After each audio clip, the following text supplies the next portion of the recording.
Men commit the majority of violent crime. Research connecting men and violence have attempted to explain this by measuring masculinity and to study its relationship to violence. Looking at the number of men who commit crime and who are the victims of crime show that over the years, men are still the biggest perpetrators and the victims of crime. So far, we have had 40 murders, of which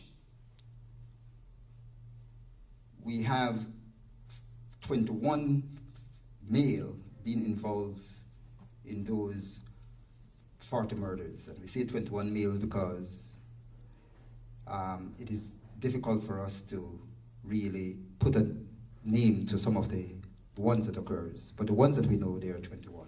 And that is for 2018. In 2015, we had a total of, in terms of the murders, 106 male that were involved with murders and 13 females. In 2016, we had 123 males and 15 female. In 2017, 131 male, 11 females.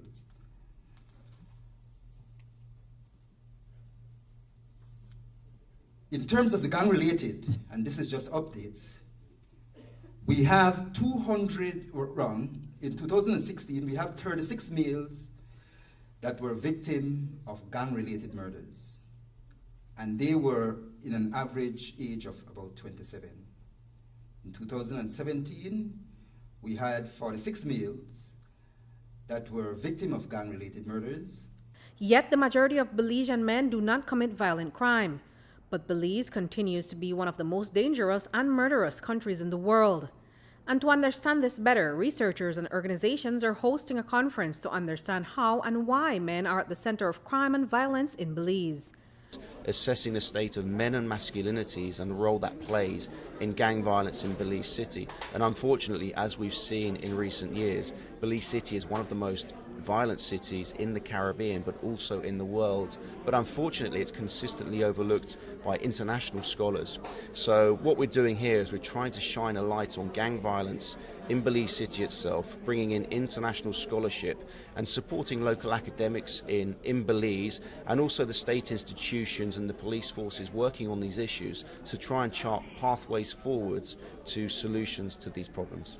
President of UB, Clement Sankat, says that in order to reduce crime and violence, we must find what is at the root of the culture of male violence in Belize.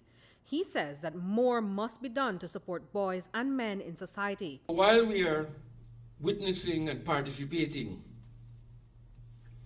in the outrage and condemnation of this violence that is occurring in our societies, as university researchers and scholars, we need to understand what are the underlying issues. We can protest, we can express abhorrence, and all of that is right. The question is, how do you fix the problem? While we have focused a lot on advancing the cause of women, and I salute that and I support that, what about our young males? When you look at universities today in the Caribbean, and in fact worldwide, the enrollment of males in the university keeps dropping.